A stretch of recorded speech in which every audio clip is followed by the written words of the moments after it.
पहला टॉपिक जो हम स्टार्ट करते हैं वो हम करेंगे बाइनोमियल।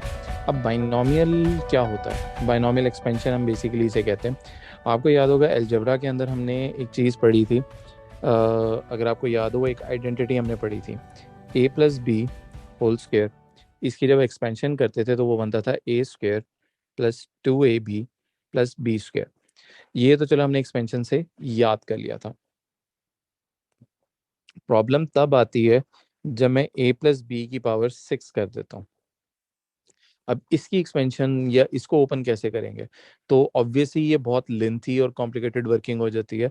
तो इसके लिए हम क्या करते हैं कि हम बाइनोमियल एक्सपेंशन यूज करते हैं।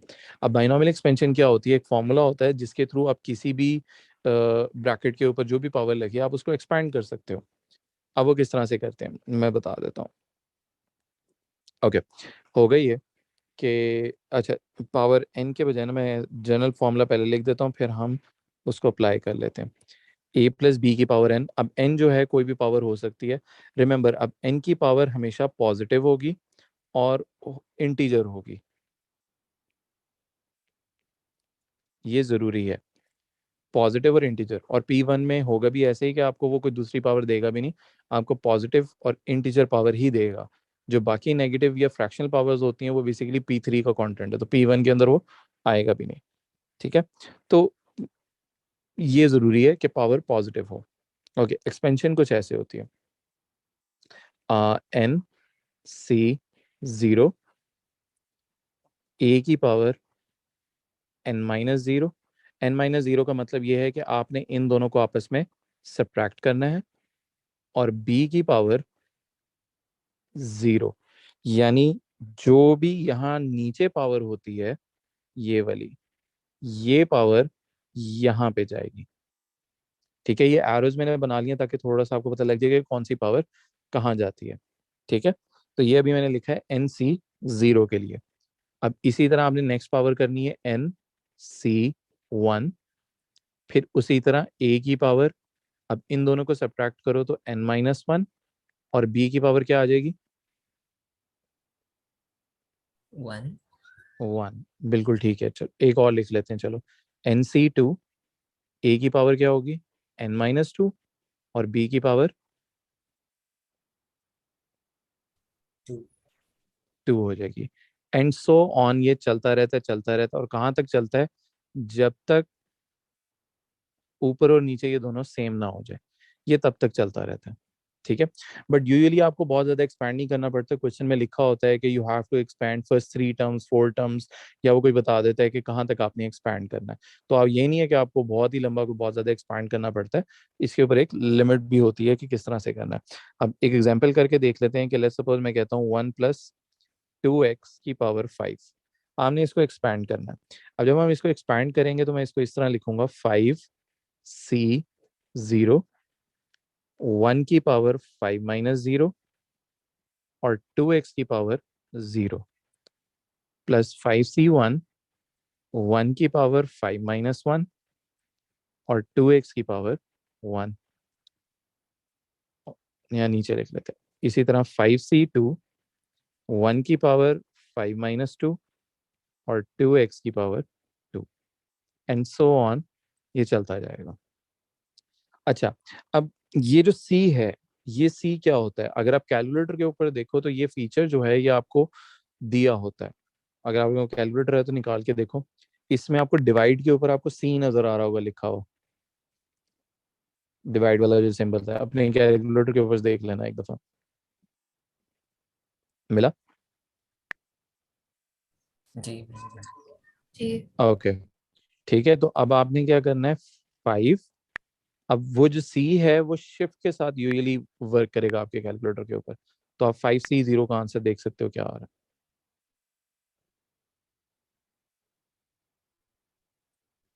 हाँ, एक दफा करके देख लो, पता लग जाएगा। हाँ, आ गया। जी हो। ओके, तो फाइव सी जीरो का आंसर आया वन।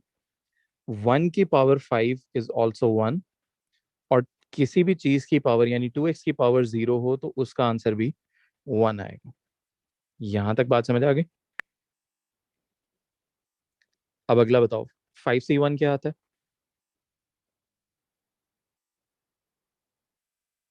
5. 5, 1 की पावर 5 - 1 4 होता है, जिसका आंसर 1 आएगा। और 2x की पावर 1 इज ऑल्सो 2x। इसी तरह 5c2 का आंसर क्या आएगा? 10।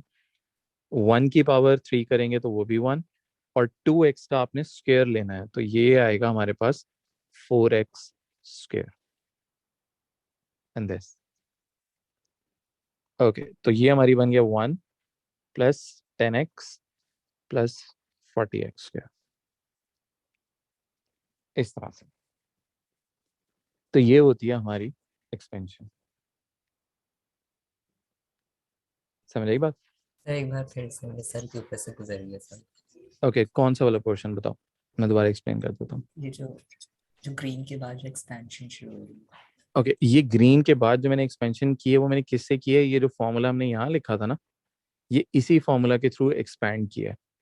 ठीक है, अब किस तरह किया? 5c0 कैसे आया? बिकॉज यहाँ पे मैक्सिमम, जो मैक्सिमम कह रहा हूँ, यहाँ पे जो भी ब्रैकेट के ऊपर पावर लगी है वो 5, और हमेशा 0 से स्टार्ट करते हैं। तो मैंने लिखा 5c0। ये पहली बात समझ आई?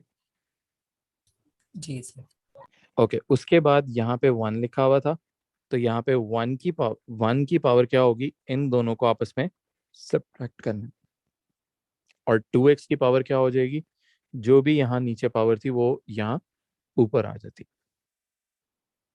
समझ आया कि नहीं आया ये वाला पहला? जी ठीक। ठीक हो गया। इसी तरह नेक्स्ट वाला किया, 5c1, 5c2, 5c3, 4 एंड 5। ठीक है, तो क्वेश्चन के अंदर लिखा होगा कि अभी तो हमने कहा कि फर्स्ट 3 टर्म्स हम कर लेते हैं एक्सपैंड, तो इसीलिए हमने 3 तक किया और आगे वाले लिखने की आपको जरूरत नहीं है। ठीक है, तो हमने सिर्फ फर्स्ट 3 टर्म्स एक्सपैंड किए हैं, तो इसको हम कह देते हैं ये टाइप 1।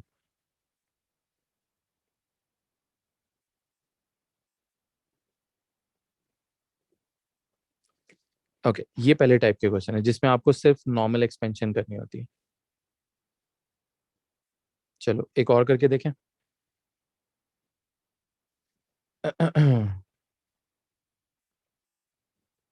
हाँ बताओ, यहाँ तक पहले समझ आ गया कि नहीं आया?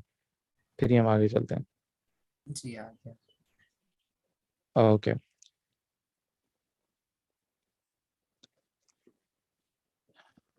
ओके,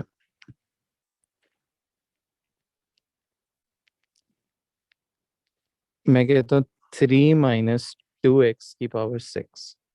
हमने इसको एक्सपैंड करना है। ओके, तो इसको हम क्या लिखेंगे? 6c0। 3 की पावर क्या होनी चाहिए? 6 - 0। बिल्कुल ठीक है, 6 - 0। अगले ब्रैकेट में क्या आएगा?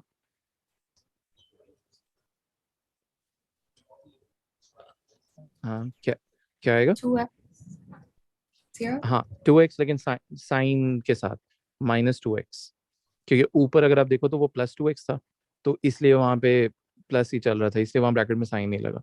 यहाँ -2x है, तो ये ब्रैकेट में -2x लगेगा। और -2x की पावर क्या होनी चाहिए? 6 - 1। -1। 0.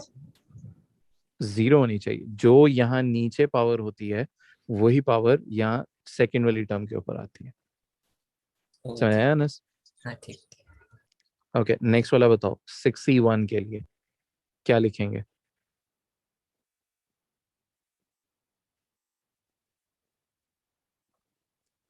हाँ बताओ, 6c1 ब्रैकेट। 3 बिल्कुल ठीक है। और 3 की पावर क्या होगी? 6 - 1। ठीक है, विच इज 5। और इसी तरह नेक्स्ट ब्रैकेट में क्या आएगा? -2x। -2x, और इसकी पावर क्या हो जाएगी? 1। 1। बिल्कुल ठीक है। और इसी तरह हम थर्ड टर्म भी कर लेते हैं, 6c2। ये आ जाएगा 3 की पावर 4 एंड -2x का स्क्वायर, इस तरह से। ओके, अब कैलकुलेटर के ऊपर देखो, 6c0 क्या आता है?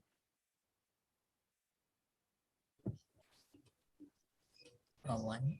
1. 1 बिल्कुल ठीक है, और 3 की पावर 6 लेनी है तो वो क्या आ जाएगा?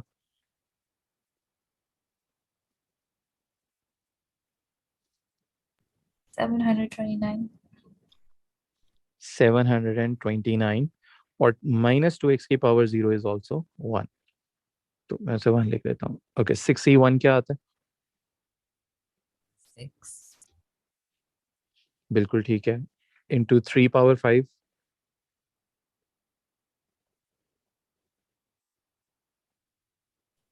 243. 243 इंटू -2x, और इसी तरह लास्ट 6c2 कितना होता है? 12. 12 होता है। 15. 15 होता है, 6 का टेबल नहीं है। ओके, 3 पावर 4 इज 81, और -2x का स्क्वायर क्या होगा?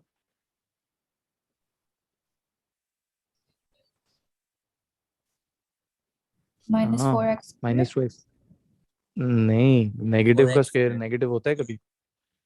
हाँ, 4x स्क्वायर। अब आपने इसको कैलकुलेटर के ऊपर कर लेना। पहला वाला तो सिंपल है, 729 आ गया। दूसरे में साइन फाइनल माइनस बनेगा, और 6 इंटू 243 इंटू -2 कितना आ जाएगा?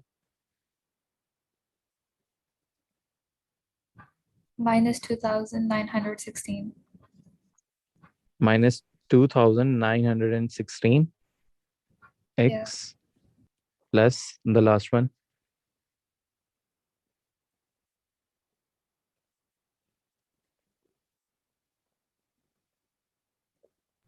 4,860. 4860 x square. So this is the expansion of this. ठीक है, यानी अगर हम स्क्वायर तक एक्सपैंड करेंगे तो ये आंसर्स आएंगे हमारे 3 - 2x का। ठीक हो गया। अच्छा, इसी तरह अगर मैं कहूँ कि coefficient of x and x square. Okay, coefficient बता सकते हो x का क्या होगा या x स्क्वायर का क्या होगा, दोनों में से किसी का? X. 1. नहीं नहीं, ये जो ऊपर एक्सपेंशन हुई है ना, ये इसको समझो, ये वाला ए पार्ट है हमारा, और ये इसी का बी पार्ट है। तो इस एक्सपेंशन के अंदर कोफिशिएंट ऑफ एक्स क्या होगा? बेसिकली कोफिशिएंट कहते हैं कि कोफिशिएंट ऑफ एक्स अगर मैं पूछ रहा हूँ तो एक्स के साथ जो नंबर लगा होता है वो उसका कोफिशिएंट होता है। तो एक्स के साथ क्या लगा हुआ है? -2. -2।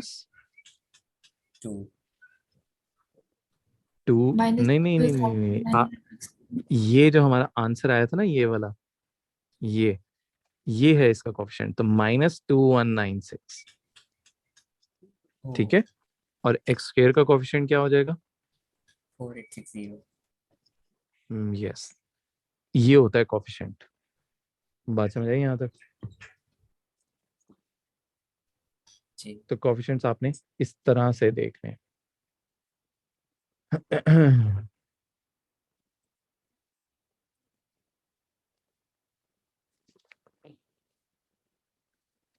ओके, ये लिख लो आप।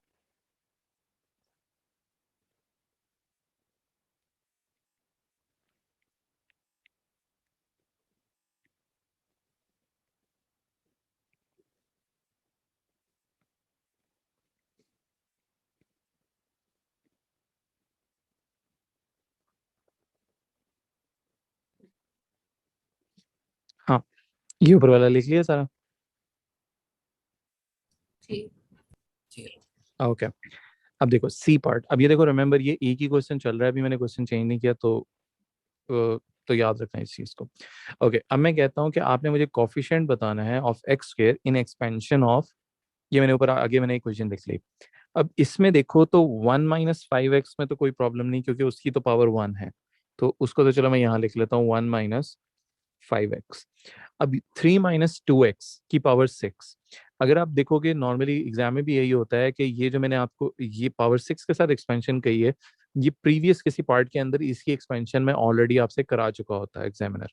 ठीक है, इस केस में भी मैंने ऊपर 3 माइनस 2x⁻6 हमने ऊपर ऑलरेडी एक्सपैंड किया हुआ है, तो अगर हमने उसको एक्सपैंड किया हुआ है तो उसका आंसर हम यूज यहाँ पे कर लेंगे। ये नहीं है कि हम दोबारा से बैठ के इसको एक्सपैंड करें। तो जो आंसर निकाल लिया था हमने, जो कि ये वाला है, मैं यहाँ पे यूं कर लेते हैं, ये हमारा आंसर था। ठीक है, तो इसको ही हम यहाँ नीचे यूज करेंगे। तो अब ये देखो, मैं इसको यूं लिख लेता हूँ, 729 माइनस 2916x प्लस 4860x²। तो मुझे दोबारा से एक्सपेंशन की जरूरत नहीं है, मैं उसी आंसर को दोबारा से यहाँ लिख लेता हूँ। अच्छा, अब क्या करना है? अब देखो, हमसे वो कह रहा है कि वी नीड x²। अब ये नहीं है कि आप सब इसको बैठ के पूरा ब्रैकेट्स दोनों को ओपन करो। अब आप देखो, 1 को हम यहाँ किससे मल्टीप्लाई करेंगे कि हमारे पास x² आ जाएगा? हाँ, 1 को 2916 से x² चाहिए बेटा। sorry 4860। हाँ, आप इसको 1 को हम करेंगे 4860 से, तो ये देखो, मैं 1 into 4860 x² लिख लेता हूँ। और फिर इसी तरह -5x, इसको हम किससे मल्टीप्लाई करेंगे टू गेट एन x²? 2916। बिल्कुल ठीक है। ये इनसे सिर्फ हमने क्यों किया? बिकॉज रीजन इज, हमें सिर्फ x² is the relevant term. हमें बाकी एक्सपैंड करके आप लिखना चाहो तो लिख लो, उसका ना मार्क कटेगा ना आपको उसका मार्क मिलेगा। यहाँ पे मेन पॉइंट चीज क्या है, that you need the coefficient of x²। सो हम क्या करते हैं, डायरेक्टली वो टर्म्स देख लेते हैं जिनको मल्टीप्लाई करने से we would get an x²। तो हम बजाय सारों को एक्सपैंड करें, we will only pick out those terms जिससे हमारा x² आ जाएगा। ठीक है, तो इसको मैं लिख लेता हूँ, plus -5x into -2916x। Okay, तो ये तो रहेगा 4860x²। और इसका आंसर क्या आ जाएगा दूसरे वाले का?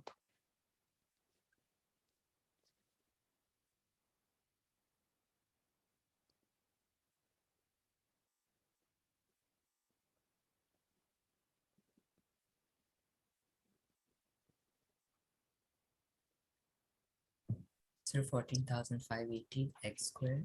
सॉरी, कितना? 14,580 x²। दोनों लाइक टर्म्स हैं, दोनों आपस में ऐड हो रही हैं, दोनों को ऐड कर लो तो फाइनल आंसर आ जाएगा। कितना आता है? 19,440. 19,480 40. और 40 x²। तो coefficient of x² is basically 19,440. So that should be our final answer. समझ आया थोड़ा सा किस तरह से करना जी। है? ओके, इसको लिख लो, फिर हम नेक्स्ट पे चलते हैं।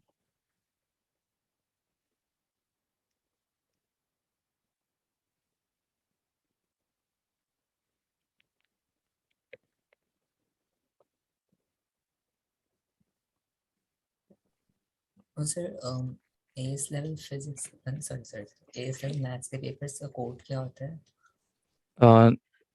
9709। 970। हाँ, वो AS A2 दोनों के लिए सेम होता है। ठीक। हाँ, डिफरेंस। ओके, ये लिख लिया। जी हो गया। ओके, अच्छा, अब रिवर्स मैंने क्यों लिखा है? अच्छा, इसका A पार्ट है दैट इज सिंपल, और B पार्ट में बताता हूँ क्या। फर्स्ट 3 टर्म्स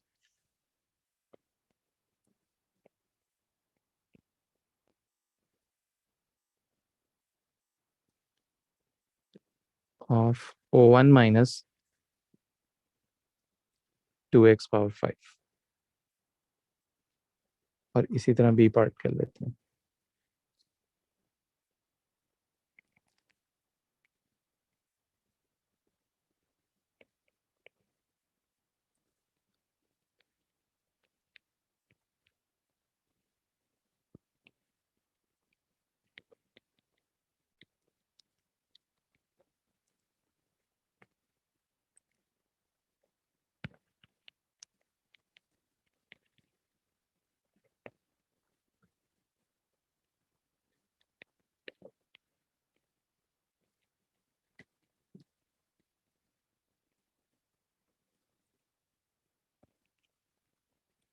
ओके, लिख लो, फिर हम ये वाला करते हैं।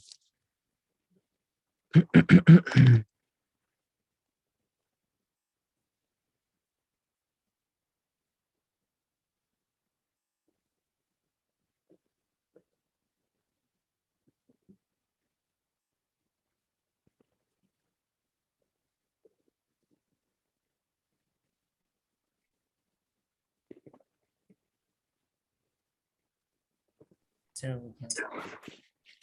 लिख लिया? हाँ ओके, हाँ मेरा आपने? जी लिख लिया। ओके, चलो पहले वाला एक्सपांड करके देखते हैं। ओके, सो 1 minus 2x power 5,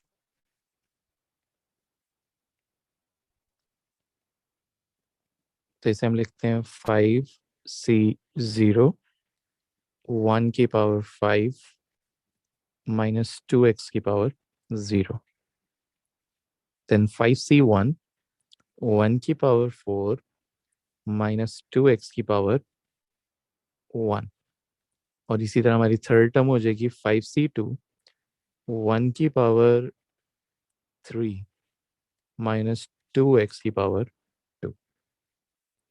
ओके, एक एक करके आंसर्स बताना शुरू करो। 5c0 क्या आ जाएगा? 1 1, 1 की power 5 is also 1, and anything to the power 0 is also 1, plus 5c1 कितना आ जाएगा? 5 5, 1 की power 4 is also 1 into minus 2x, और 5c2 क्या आता है? 10 10 into 1, और माइनस 2x का स्क्वायर करोगे तो प्लस 4x स्क्वायर आएगा। तो हमारा फाइनल आंसर बनता है 1 minus 10x plus 40x square. तो ये हमारे फर्स्ट पार्ट का आंसर है। ठीक हो गया। अब बी पार्ट को देखते हैं। अब मैंने रिवर्स क्यों लिखा था? रिवर्स लिखने का पर्पस ये था कि अब मुझे आंसर गिवन है, अब वो कहता है कि एक्स स्क्वायर की जब आप एक्सपेंशन करते हो यहाँ नीचे, ठीक है, तो आपका आंसर जो है वो 12 आता है। तो आप बताओ ए क्या था? ठीक है, तो अब उसने हमें आंसर दे दिया है 12। अब इससे हम पीछे की तरफ रिवर्स के अंदर जाएंगे। ठीक है, अब उसके लिए हम उसी तरह से स्टार्ट करेंगे जिस हमने पहले किया था, कि पहले मैं लिख लेता हूँ 1 प्लस ए एक्स प्लस 2x स्क्वायर, और इसी तरह अब ये 1 माइनस 2x पावर पावर 5 था, इसकी एक्सपेंशन हमने यहाँ पे प्रीवियस पार्ट में कर ली है। तो मैं इसको आंसर जो हमने निकाला था मैं उसको यहाँ पे लिख लेता हूँ।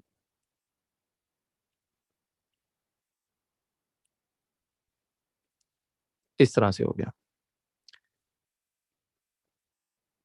ओके, अब बारी बारी अब देखते जाओ किस किस को मल्टीप्लाई करने से आपके पास एक्स स्क्वायर आएगा। एक्स स्क्वायर क्यों देख रहे हैं हम? बिकॉज उसने कहा कि given that the coefficient of x square, तो यानी एक्स स्क्वायर का कोफिशिएंट इज 12। एक्स स्क्वायर का कोफिशिएंट इज 12 का मतलब ये है कि हमारा आंसर जो है दैट इज 12 एक्स स्क्वायर, इस तरह से। ठीक है, इस बात का मतलब ये है। तो आप देखो 1 को किससे मल्टीप्लाई करेंगे कि हमारे पास एक्स स्क्वायर आएगा? 40x square. वेरी गुड, बिल्कुल ठीक है। 1 को कर लेते हैं 40 एक्स स्क्वायर से। ओके, उसके बाद नेक्स्ट वाला ax और एक्स minus को किससे 10 करेंगे? वेरी गुड, एक्स को माइनस 10x से, और 2x स्क्वायर को 1 से. 1 से यस बिल्कुल ठीक हो गया। तो ये 2x स्क्वायर को 1 से, तो बारी बारी ये जो तीनों आए हैं मैं इनको नीचे लिख लेता हूँ। So 1 times 40x square plus ax times minus 10x plus 2x square into 1। Okay, so 40x square minus 10ax square plus 2x square. Okay, like terms जो जो ऐड सब्ट्रैक्ट हो सकती हैं उनको हम कर लेते हैं। अब ऐड कौन सी होती है? मुझे ये दो ऐड होती हुई नजर आ रही हैं। ठीक है, तो मैं यहाँ लिख लेता हूँ। तो ये बन जाएगा मेरे पास 42x square minus 10ax square. ठीक हो गया। तो तो ये वो टर्म्स हैं जिनमें एक्स स्क्वायर आ रहा था, और अब उससे मुझे क्वेश्चन में क्या कहा था कि मेरा जो आंसर है वो क्या है, कि द 12। Coefficient of x. तो बिल्कुल ठीक कह रहे हो। सो ये जो हमने फाइनल आंसर यहाँ तक लिखा है, it means that is equal to 12x²। ठीक हो गया। अब यूजुअली ये होता है कि हम सारे एक्स स्क्वायर एक दूसरे से कट जाते हैं। अगर रीजन मैं वैसे बता देता हूँ क्या होता है, कि अगर आप इस साइड लेफ्ट साइड से एक्स स्क्वायर अगर आप कॉमन निकाल लो ना, 42 - 10a और 12x², तो ये x² कट जाएगा आपस में। तो यूजुअली हम यूं कॉमन निकालने के बजाय हम डायरेक्टली ऊपर वाले स्टेप में ही काट देते हैं, यानी इस स्टेप के ऊपर ही मैं सारे x² एक दूसरे से काट दूंगा। ठीक हो गया। तो अब हमारी टर्म कुछ इस तरह से सेट हो गई, 42 - 10a is equal to 12। 10a को मैं इस साइड पे ले आता हूँ, 12 लेफ्ट साइड पे आके सब्ट्रैक्ट हो जाएगा, it would be 30, and a की वैल्यू यहाँ से मेरे पास 3 निकल आएगी। बताओ ये समझ आया कि नहीं आया, किस तरह से करना है? जी आ गया। हाँ। हाँ, देखो कोई बात कंफ्यूजन, कोई बात समझ ना आई है तो पूछ लो। बस थोड़ा सा लेंदी है, याद रखना मुश्किल है। अच्छा, यस ये अब होगा, यानी ओ लेवल्स में थोड़ा सा ये होता है कि आपका जो P2 था that is most like a one liner, के 2-3 स्टेप्स में वर्किंग करके खत्म हो जाता था। लेकिन ए लेवल्स में ये डिफरेंस आपको नजर आएगा कि आपके सारे क्वेश्चंस जो होंगे ना वो लेंथी होंगे। ठीक है, छोटे क्वेश्चंस रियरली आएंगे। ठीक है, कोई पार्ट्स होंगे 2-3 छोटे हो सकते हैं, but most of the questions आप देखोगे वो लेंथी ही होते हैं, क्योंकि आपके पेपर में 10-11 क्वेश्चंस आना है। 12 भी आ सकते हैं, नॉर्मली 11 नॉर्मली आते हैं आपको। ठीक है, बट टोटल मार्क्स 75 ही रहेंगे। तो 10-11 जब क्वेश्चंस होते हैं तो ऑब्वियसली उनके मार्क्स, एक एक क्वेश्चन जो होता है 6-6-7-7 मार्क्स का, एक एक पार्ट भी आता है। ठीक है, तो इस चीज के लिए प्रिपेयर रहना कि आपको वर्किंग ज्यादा ही करनी पड़ेगी।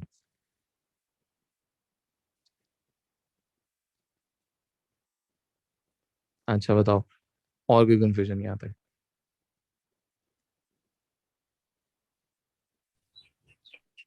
अगर थ्री अच्छा, बोलो बोलो। अगर थ्री को एक ही जगह वापस सब्स्टिट्यूट करें तो आंसर 12 आएगा। करके देख लो।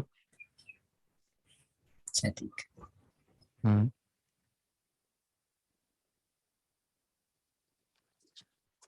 अच्छा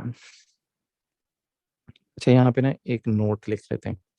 अब नोट क्या है, आपने ऊपर नोट किया एक चीज, कि जब आपने 5C0 पर लिया तो उसका आंसर क्या आया था, और 6C0 का आंसर क्या आया था पिछले एग्जाम्पल्स के अंदर, जरा देखो। 1। एग्जैक्टली तो एज लॉन्ग एज आपकी पावर कुछ भी हो बट नीचे यहाँ पे 0 हो, you would always get an answer of 1।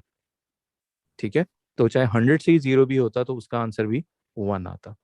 इसी तरह एक और भी नोट करो, नेक्स्ट वाला, 6C1, 5C1, 3C1, कुछ भी ले लो, जो भी ऊपर एग्जांपल्स में हमने लिए हैं उनके आंसर्स क्या आ रहे थे,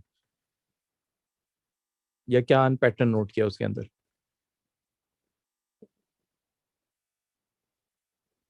अच्छा चलो यूं कर लेते हैं, 6C1 का आंसर क्या आया था, कैलकुलेटर पे करके देख लो अभी। 1 क्या आया? 6। 1 6 6C1 का आंसर आता है 6। ओके, 15C1 करो, 15। एंड 100C1 करो तो 100। एग्जैक्टली तो पैटर्न ये है कि ये एज लॉन्ग सी एज यहाँ क्या नीचे। होता है? हाँ, ये सी क्या होता है? ये बेसिकली ना कॉम्बिनेशन का ना ये सिंबल है। ठीक है, अब ये एक्चुअली कैलकुलेटर के अंदर प्री फीड हुआ हुआ है, इसका पूरा एक फॉर्मूला होता है n × n - r करके। ठीक है, बट वो याद करने की हमें जरूरत नहीं होती। ठीक है, कहोगे तो मैं वो लिख दूंगा, लेकिन वो ना याद करने की जरूरत है ना आपको पता होना चाहिए, बिकॉज कैलकुलेटर वो ऑटोमेटिकली आपको कर देता है। ठीक है, बस ये 2-3 चीजें हैं जो पॉइंट्स आपको जब n की पावर में अभी मैं क्वेश्चंस करेंगे ना हम बाद में 5 पेपर्स के, तो उसमें मैं दिखाऊंगा, तो कभी कभी वो इस तरह से भी क्वेश्चंस पूछ लेता है। ठीक है, यानी NC1 है ना, चलो NC1 का आंसर तो यहाँ पे हमेशा n आएगा जो भी लिखा होगा। ठीक है, फॉर्मूला शीट होती है वैसे, आप एग्जाम्स में ना फॉर्मूला शीट मिलती है अब आपको ए लेवल्स के अंदर। ठीक है, उसमें कुछ फॉर्मूलाज जो होते हैं वो आपको गिवन होते हैं, कुछ नहीं होते जो आपको याद करने पड़ेंगे, लेकिन काफी सारे गिवन भी होते हैं। बट उससे सिर्फ आपकी वो एज लाइक अ रिमाइंडर है, कोई चीज़ आप भूल जाओ या साइन भूल जाओ, उसके लिए बस यूज हो सकता है। उससे ज़्यादा उसको बहुत ज़्यादा यूज नहीं होगा आपको। बट प्रैक्टिस कर करके ये फॉर्मूलाज आपको ऑटोमेटिकली सारे ना याद भी हो जाते हैं। अब ये जैसे इस तरह हमने ये जो एक्सपेंशन का फॉर्मूला लिखा था ना सबसे शुरू में, ये टॉप पे ये वाला, तो ये फॉर्मूला भी लिखा होता है उस शीट के अंदर, ठीक है। बट वो याद करने की जरूरत नहीं होती, बिकॉज ये ऐसा ऐसा करके खुद ही याद हो जाता है आपको, ठीक है। और सी का जो फीचर होता है वो कॉम्बिनेशन का होता है कि कितने कॉम्बिनेशंस बनते हैं, ठीक है। बट कैलकुलेटर में प्री फीड होने की वजह से वो उसको सॉल्व जो है वो खुद ही कर देगा, तो वो आपको करने की जरूरत नहीं पड़ेगी, ठीक है। अच्छा, अगर मैं लिखूं there is no term of X square, तो इसका क्या मतलब होगा? No term of X square, इस बात का मतलब क्या होगा? आई थिंक जो एक्स स्क्वायर और उसके आगे जो नंबर है वो मिसिंग है क्वेश्चन से, इट्स नॉट देयर। यस, पास पास हो। तो अगर कोई टर्म नहीं है, no term of X square का मतलब क्या है कि एक्स स्क्र की टर्म एग्जिस्ट करती है कि नहीं करती है? नहीं, नहीं करती। नहीं करती। तो वो कौन, एक्स स्क्र का कोफिशिएंट क्या होना चाहिए कि वो टर्म एग्जिस्ट ना करे? 0. Exactly exactly. बिल्कुल ठीक कह रहे हो। तो जब भी क्वेश्चन में ना, ये मैं इसलिए बता रहा हूँ बिकॉज एग्जाम में वो ये वर्डिंग यूज कर चुका है कि नो टर्म, कि उसकी टर्म है ही नहीं। तो इसका मतलब ये होता है कि आपका एक्स स्क्र का जो कॉफिशिएंट है दैट इज बेसिकली जीरो। तो इन केस जैसे ये वाला ही जो क्वेश्चन था, अगर मैं यहाँ कह देता गिवन दैट द कोफिशिएंट, या given that there is no coefficient of X square, यहाँ पे सिर्फ एग्जाम्पल के लिए बता रहा हूँ, यहाँ अगर मैं नो लिख दूं, no coefficient of X square, तो ये जो मैंने यहाँ पे आके equal to 12 X square put किया था, तो मैं 0 एक्स स्क्र के इक्वल पुट करता। बात समझ आई थोड़ी सी? जी सर। हाँ मायरा, आपको? अगर हम 0 x² लिखना मीन्स जी जी। It's 0, right? फिर अगर दूसरी साइड पे x² है तो हम उसको काट नहीं सकते। एक्स स्क्र तो कट जाएंगे सारे। अब एक ही वो वैल्यू निकल के आएगी जिससे आपका सारा आंसर जीरो हो जाए। अभी देखो ना, अभी तो लिखा है 42 X square minus 10 a X square. अब एक ही जगह you have to figure out, या तो आप मेंटली कर लो कि एक ही जगह आप ऐसी क्या वैल्यू सब्स्टिट्यूट करोगे you would get an answer of zero. वो अगर आप नहीं कर सकते हो तो ऑब्वियसली यू वुड हैव, इस तरह से हम कर लेते हैं कि इस पोजीशन के ऊपर हम यहाँ जीरो के इक्वल पुट करके उसको सॉल्व कर लें, तो हमें ए की वो वैल्यू पता लग जाएगी। जैसे इस केस में ए की वैल्यू 4.2 होनी चाहिए इफ यू नीड, अगर हमने अपना कोफिशिएंट जीरो बनाना है, तो आप ए की जगह 4.2 डालो, देखो आपका आंसर जीरो हो जाएगा। समझ आया? जी आ गई समझ। ठीक है। अच्छा, ओके, सो ये दो तीन चीजें हैं जो आपने याद रखनी है, ठीक है ना। तो नो टर्म के लिए इट एक्स स्क्र के साथ जरूरी नहीं है, नो टर्म ऑफ एक्स कह दूं तो इसका मतलब भी, इसका मतलब है एक्स का कोफिशिएंट जीरो हो जाएगा। ठीक हो गया? ओके, दूसरे टाइप के आपको कौन से क्वेश्चंस देखने को मिलेंगे? दूसरे टाइप के जो क्वेश्चंस होते हैं वो कुछ इस तरह के होते हैं कि इसमें वो आपसे पर्टिकुलर टर्म पूछता है। पर्टिकुलर टर्म का मतलब ये है कि वो कहे कि find the coefficient of x cube या एक्स पावर सिक्स। तो एक तो तरीका ये है कि आप सारी एक्सपेंशन करते रहो और देखो एक्स पावर सिक्स क्या आता है। एक और भी तरीका होता है, और वो हम करके देखते हैं कि वो फॉर्मूला यही वाला यूज होगा जो सबसे पहले किया था ना, ये जनरल फॉर्मूला के पावर में से सब्ट्रैक्ट किया ए की पावर एंड बी की पावर, ये इसी तरह का होता है। तो मैं यहाँ पे नीचे भी जनरल फॉर्मूला भी लिख देता हूँ आपके लिए।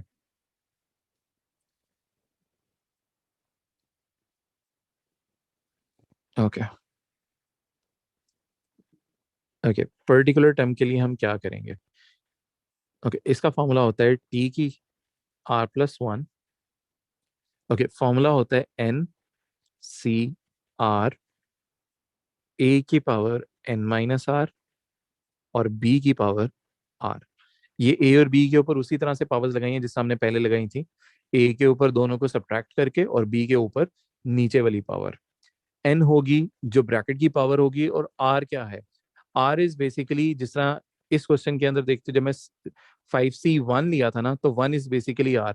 तो मैं ये देखना चाह रहा हूँ कि भाई R की वो क्या वैल्यू होगी जिसपे मुझे वो स्पेसिफिक टर्म जो मुझे चाहिए वो टर्म मिलेगी। थोड़ी सी बात समझ आ रही है कि नहीं आ रही है? Wait, so R is not 1? नहीं नहीं, ये तो एग्जांपल दिया ना, R की वैल्यू 1 ही है। अभी तो मैंने क्वेश्चन नहीं लिखा, मैं एग्जांपल दे रहा हूँ कि लेट्स सपोज अगर इस क्वेश्चन के अंदर मैं कहता find the coefficient of x, मैंने आपको टर्म स्पेसिफाई कर दी, ठीक है? तो हमें नजर आ रहा है कि जब 5C1 लेते हैं तब हमारे पास कोफिशिएंट ऑफ x 1 आता है। ये बात समझ आ रही है कि नहीं? नहीं। अच्छा चलो एक सेकेंड, मैं आपको ना दूसरी एग्जांपल करके दिखाता हूँ। रुको, लेट्स सपोज एक क्वेश्चन लेते हैं थोड़ा सा मुश्किल, ताकि आपको नजर आए कि किन सिनेरियोज में नॉर्मली हम ये यूज कर रहे होते हैं। ये देखो, अगर मैं यहाँ पे ये लिखूं x³ -2/x², और होल पावर 10, ठीक है? अब मैं क्या कहता हूँ आपसे, फाइंड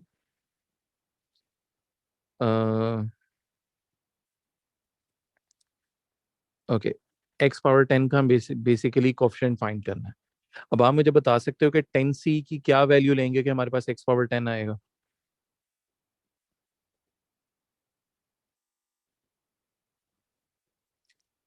हाँ, मुश्किल लग रहा है कि आसान लग रहा है? पहले ये बताओ कि x, क्या आप गेस कर सकते हो कि किस पावर के ऊपर जाके आपकी x की वैल्यू 10 बनेगी?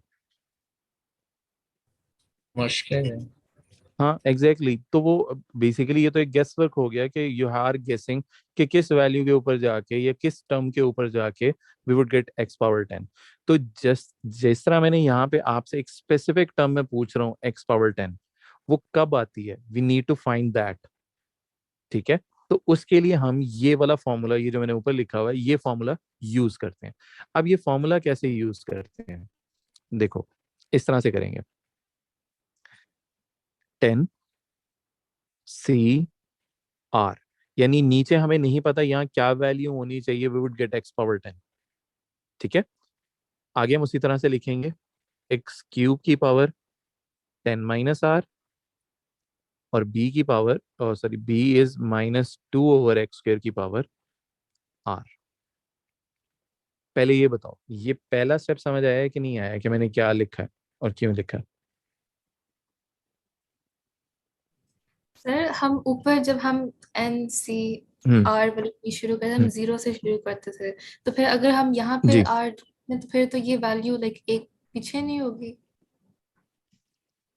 क्या मतलब, दोबारा बोलो। मतलब लाइक ऊपर जब हम ये हम्म, शुरू करते हैं NC जी 0 से, जीरो से और करते हैं, जी जी। तो फिर हम उसको लाइक फर्स्ट टर्म कहते हैं। यस, 10C0 या 5C0 जो भी आपने लिखा था वो that was the first term. तो आप क्या यहाँ बता सकते हो कि कौन सी टर्म पे जाएंगे तो हमारे पास x⁻10 आएगा? नहीं बता सकते ना अभी इस मतलब इक्वेशन को देख के, नहीं या आप, या आपको लगता है कि 10th टर्म ही जाके x⁻10 बनेगा? नहीं, मेरा क्वेश्चन है कि जब हम्म, हम ये R ढूंढेंगे जो भी निकलेगा, हाँ हाँ। तो ये तो एक नंबर पीछे होगा पीछे से क्या मतलब है? या आगे होगा, वो नंबर नहीं होगा। आप कह रहे हो 10C10 नहीं होगा? सर आई थिंक वो कह रही है कि जीरो नहीं है इसमें, तो वैल्यू डिफरेंट होगी। जीरो नहीं होगा, यस, जीरो आई नहीं मेंट होगा। लाइक, फॉर एग्जांपल हम NC 0 करते हैं और फिर जो भी नंबर निकलता है वो फर्स्ट टर्म है, NC 1 करते हैं तो जो भी नंबर निकलता है वो सेकंड टर्म है। सेकंड टर्म है, बिल्कुल ठीक कह रहे हो। तो फिर यहाँ पे जो R निकलेगा वो एक टर्म पीछे होगी। हाँ उस सेंस में बिल्कुल ठीक कह रहे हो कि वो एक टर्म, अगर मैं कहता हूँ, अब मैं एग्जांपल देता हूँ, अगर मेरी आर की वैल्यू निकलती है 4, तो वो कौन सी टर्म होगी? थर्ड, नहीं, आगे वाली होती है, आगे वाली। फिफ्थ, जैसे जीरो था ना, जब जीरो रखते हैं तो वो कौन सी टर्म नंबर है? फर्स्ट, फर्स्ट थी। जब आपने 10C1 रखोगे तो कौन सी टर्म नंबर होगी? Second, second. तो अब इसी तरह से मैं अगर आपसे कहता हूँ आर की वैल्यू 5 है, तो वो कौन सा टर्म नंबर होगा? 6। एक आगे होता है। ठीक है। हाँ, क्या हुआ? अभी भी कंफ्यूजन है? नहीं, ये सॉल्व करके देख लेते हैं, शायद क्लियर हो जाए। अच्छा, मैं बताता हूँ इसको सॉल्व करने का ना तरीका, मैं बताता हूँ। ये तो अभी हमने जनरल फॉर्मूला में वैल्यू लिखी है। अब यहाँ पे ना न- करना क्या है आपने? पहला स्टेप, आपने आइसोलेट करना है। नहीं, आइसोलेट करना है आपने किसको? एक्स को।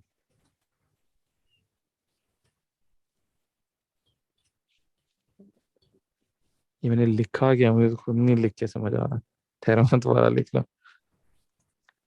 ओके, आइसोलेट करना है आपने एक्स को।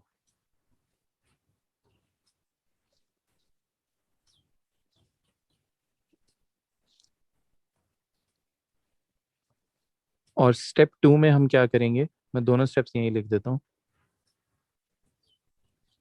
इक्वेट करेंगे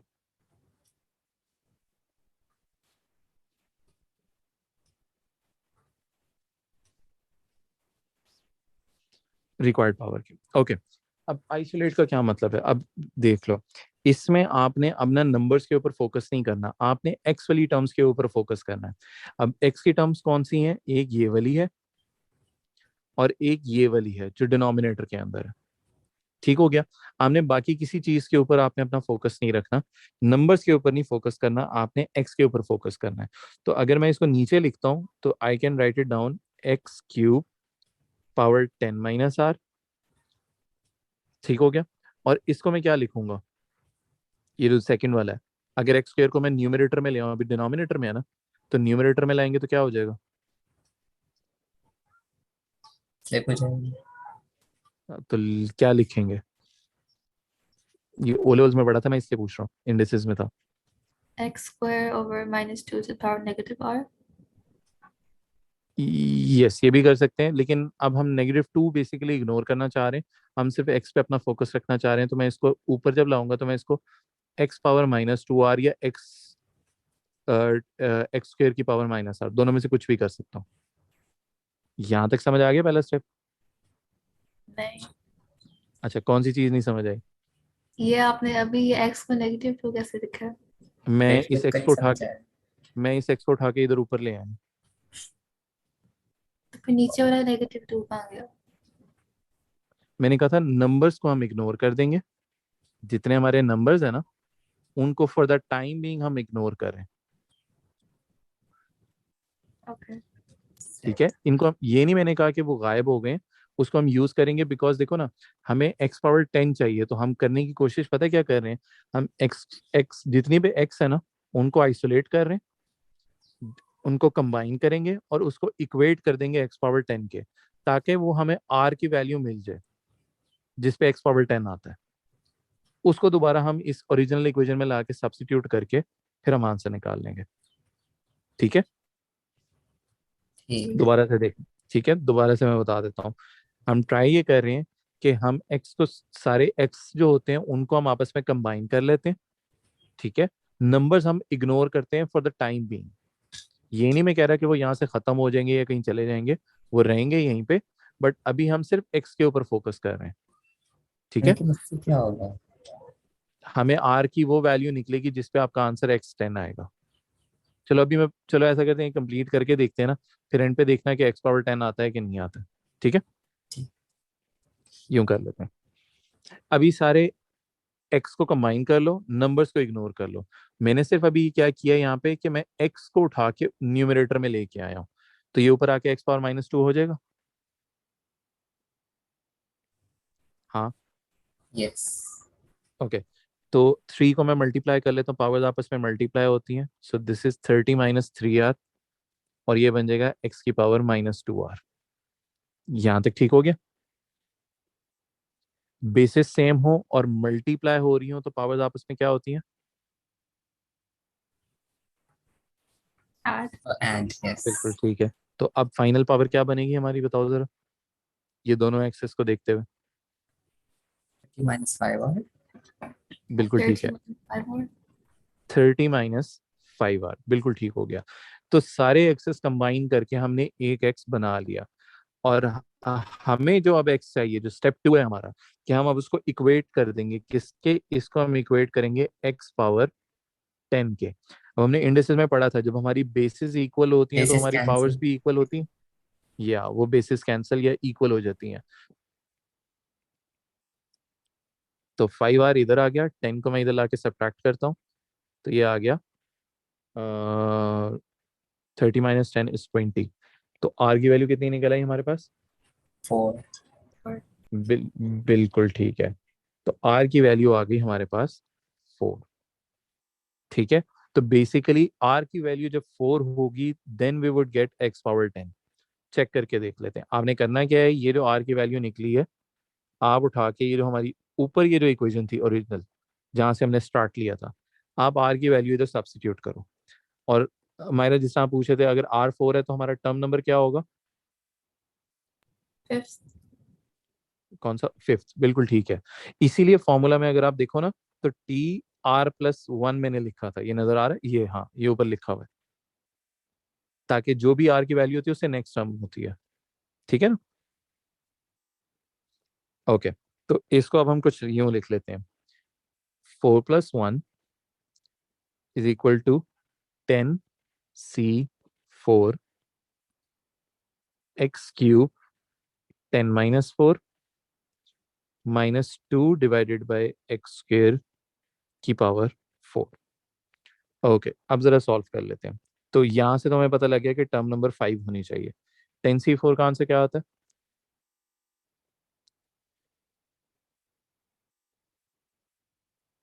अभी हम क्या ढूंढ रहे हैं? कोफिशिएंट ऑफ x पावर 10 जो हमने फाइंड करना था।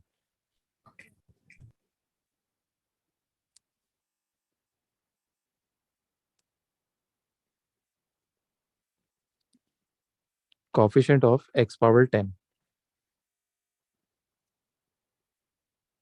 हाँ, 10c4 क्या आता है? 210। 210। ओके। x की पावर यहाँ क्या बनेगी इस वाले में? 10 Sir, - 4 के, हाँ 30 - 12 है, सॉरी, और मल्टीप्लाई करेंगे तो 30 - हाँ 12. चलो यूं कर लो, 10 - 4 6 आ गया था, और 6 × 3 18 आ जाएगा। तो ये आ जाएगा x पावर 18। 30 - 12 करोगे तब भी 18 ही आएगा। ठीक है। ओके। दिस वन, -2 की पावर 4 क्या होता है? -16। +16। -16 नहीं हो, आपने कैलकुलेटर पे किया कि खुद किया है? कैलकुलेटर किया, ब्रैकेट्स में डाले। हाँ, वो ब्रैकेट्स डालोगे ना तब आंसर ठीक आएगा। और x की पावर यहाँ क्या हो जाएगी? 8। वेरी गुड, बिल्कुल ठीक है। अब आप जरा देखो, ये दोनों x दोनों डिवाइड हो रहे हैं, तो इनकी पावर्स आपस में क्या होंगी? Subtract. और पावर क्या बचेगी पीछे? 10. 10। और 2 10 × 16 कितना आ जाएगा? 2 to 6. नहीं, आपने प्लस किया Oh, है। sorry. 2 3360। Yeah. ये ऐसे मुझे आंसर्स दे रहे हो ना, तो मुझे लग रहा है तुमने एग्जाम में क्या किया होगा। 3360 x पावर 10। तो ये देखो, आर, तो जब भी वो हमें स्पेसिफिक टर्म कहते हैं, जिस तरह मैंने यहाँ पे आपको कहा कि you need to find the specific term which is x power 10, उसका कोफिशिएंट क्या होगा, तो उसके लिए हम हमेशा ये अप्रोच यूज करते हैं। अब आप देख रहे हो ये 5th टर्म के ऊपर जाके आ रहा है, तो दूसरा तरीका ये था कि आप यहाँ से एक्सपेंशन शुरू करते और 5th टर्म पे जाके आपको आपकी रिक्वायर्ड टर्म मिलनी थी।